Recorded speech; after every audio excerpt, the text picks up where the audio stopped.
Details ரொம்ப முக்கியம். காந்திஜியை பத்தி இனி வர்றவங்களுக்கு தெரியாது. அப்போ இன்னும் நம்ம மாடரேட் பண்ணி சொல்லிக் கொடுக்கலாம். இன்னும் அவரை பத்தி நிறைய விஷயங்களை சொல்லிக் கொடுக்கலாம். அது யார் கையில இருக்கு அப்படின்னா நம்ம கையில தான் இருக்கு. தமிழ் டிபார்ட்மெண்ட் எழுதலாம், ஆனா அவங்க எங்க தான் வரணும்? ரெஃபர் பண்றது இங்கதான் வரணும். இங்கிலீஷ் டிபார்ட்மெண்ட் எழுதலாம், ஆனா எங்க வரணும்? அவங்க நீங்க எழுதின புக்கு தான் வரணும். எல்லாத்துக்கும் ஃபவுண்டேஷன், எல்லா இதுக்கும் ஃபவுண்டேஷன் ஒரு அந்த இது மட்டும்தான், ஹிஸ்டரி மட்டும்தான். உதாரணத்துக்கு நான் டீ கொடுத்தாங்க, டைம் ஒரு டீ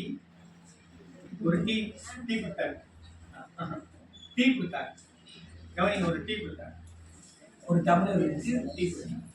இந்த டீ எப்படி வந்துச்சுன்னு ரேஷனை பார்த்தோம்னா எங்க போகணும்? பின்னாடி போகணும். அது அவ்வளோ பெருசு இருக்கு, அவ்வளோ பெருசு இருக்கு. அப்போ ஒவ்வொரு பொருளையும் நாம பயன்படுத்துற ஒவ்வொரு திங்ஸ்லையும் ஹிஸ்டரி என்ன இருக்கு, எல்லாத்தையும் நீங்க தெரிஞ்சுக்கணும். நீங்க தெரியணும். ஒரு பேச்சுக்கு பேச போறீங்க அப்படின்னா அவங்க சில விஷயத்த சொல்றாங்க. நீங்க பேசுறதுக்கும் மற்ற டிபார்ட்மெண்ட் பேசுறதுக்கும் வித்தியாசம் இருக்கணும். நீங்க என்ன பேசினாலும் அதுல என்ன கொண்டு வந்துடணும்? உங்க சப்ஜெக்ட் வந்துடலாமா?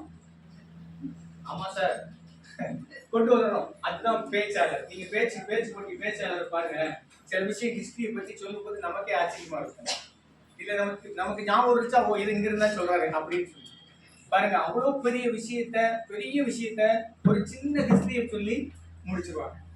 பர்வீன் சுல்தானா இருக்காங்க, அவங்க பேசும்போது பாருங்க சில விஷயத்த ஹிஸ்டரியில சொல்லுவாங்க, சில விஷயத்த சொல்லுவாங்க. அது அவ்வளவு டீப்பா இருக்கும். அந்த டீப்பான விஷயத்தை எடுத்து அவங்களுக்கு கொடுக்கறது நம்ம டிபார்ட்மெண்ட் தான். அதனால ஹிஸ்டரி டிபார்ட்மெண்ட்டுக்கு ஒரு மிகப்பெரிய கை.